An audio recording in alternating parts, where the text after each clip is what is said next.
হঠাৎ করে না ভাপা পিঠা খাইতে ইচ্ছা করলো, তাই তো চলে গেলাম রাইস কুকারে ভাপা পিঠা করতে। আসসালামু আলাইকুম সবাই, আশা করি সবাই অনেক বেশি ভালো আছেন। আলহামদুলিল্লাহ আপনাদের দোয়াতে আমিও অনেক বেশি ভালো আছি। ভাপা পিঠা বানানোর জন্য মেইন উপকরণ হলো চাউলের গুঁড়া। এখানে আমি 3 কাপ চাউলের গুঁড়া দিলাম। এই গুঁড়াগুলো আমি সসপ্যানের মধ্যে দিয়েছিলাম। এখন আমি সামান্য পানি দিব আর লবণ দিব। বাঙালিরা না পিঠা বানাইতে অনেক বেশি পছন্দ করে, আর আমি ছোট থেকে দেখে আসছি আমার মা আমার নানি সবাই পিঠা বানাইতো, সেগুলো দেখে আমি শিখেছি। আমার নানা বাড়িতে নানি অনেক পিঠা বানাইতো। নানা বাড়িতে যখন অনুষ্ঠান হইতো তখন সবাই মিলে একসাথে হইতাম, তখনই পিঠার আয়োজন করতো আর আমরা সবাই মিলে পিঠা বানাইতো, তখন গিয়ে হেল্প করতাম। সেই দিনগুলোর কথা না এখনও অনেক মনে পড়ে। মাঝে মাঝে মনে হয় সেই দিনগুলো যদি আবারও ফিরে পেতাম তাহলে কতই না ভালো হইতো। আর আগের যুগের মা চাচিরা না পিঠা বানাইতে বেশি আনন্দ পাইতো, কারণ সারাদিন খাটাখাটনি করতো আর রাত হইলেই পিঠা বানাইতো। এখন কিন্তু এগুলো নেই বললেই চলে।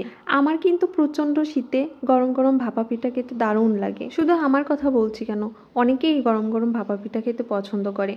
আচ্ছা বলেন তো, আপনারা কে কে পিঠা বানাতে পারেন? আমি কিন্তু অনেক রকমের পিঠা বানাতে পারি। বাসায় আমার ছোট একটা ঢাকনা ছিল, গ্রামের ভাষায় যেটাকে বলে সরবেশ, আর এখানেই আমি ছাঁকনির কাজ সেরে নিলাম। তারপরেও কিন্তু বেশ ভালোই হয়েছে, দেখেন।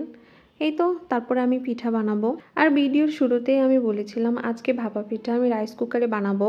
আজকে আমি প্রথম ট্রাই করতেছি, দেখি ভাপা পিঠা কেমন হয়। তার জন্য আমি প্রথমে রাইস কুকারে পানি দিয়েছিলাম, পানিটা ফুটে উঠেছে। এখন একটা ভাপা পিঠা বানানোর পাত্রতে সামান্য গুঁড়া দিব, তারপরে মাঝখানে গুড় দিব। অনেকে নারকেল দেয়, আর নারকেল দিয়ে ভাপা পিঠা খাইতে আমার ভালো লাগে, কিন্তু আমার হাতের কাছে ছিল না, তাই দিইনি। শীতকাল আসলে কিন্তু নারকেলের প্রচুর দাম হয়ে যায়, আর নারকেল ছাড়াও কিন্তু ভাপা পিঠা খেতে বেশ মজা লাগে। এই তো এখন একটা ভাপা পিঠা রেডি করেছি, এখন আমি রাইস কুকারে দিয়ে দিব। তার জন্য প্রথমে একটা নেট জাল নিয়েছিলাম। আচ্ছা আপনাদের সাথে আমিও ওয়েট করি, দেখি কেমন হয়। পানি কিন্তু বেশ ফুটে উঠেছিল, আমার হাতে অনেক তাপ লাগছিল। পিঠাগুলো দেওয়া হলে এরপর আমি একটা ঢাকনা দিয়ে ঢেকে রাখবো। যেহেতু এটা ভাপা পিঠা, তার মানে এগুলো ভাপেই হয়। একটা পিঠা তুলে দেখাচ্ছি যে কেমন হয়েছে। আমি কিন্তু এই ভাপা পিঠাটা শুকনো চাউলের গুঁড়ো দিয়ে করেছিলাম, আর আমার মায়ের থেকে শুনেছি, মা বলেছে যে ভাপা পিঠা করতে শুকনো চাউলের গুঁড়া দিয়েও অতটা বেশি পারফেক্ট হয় না।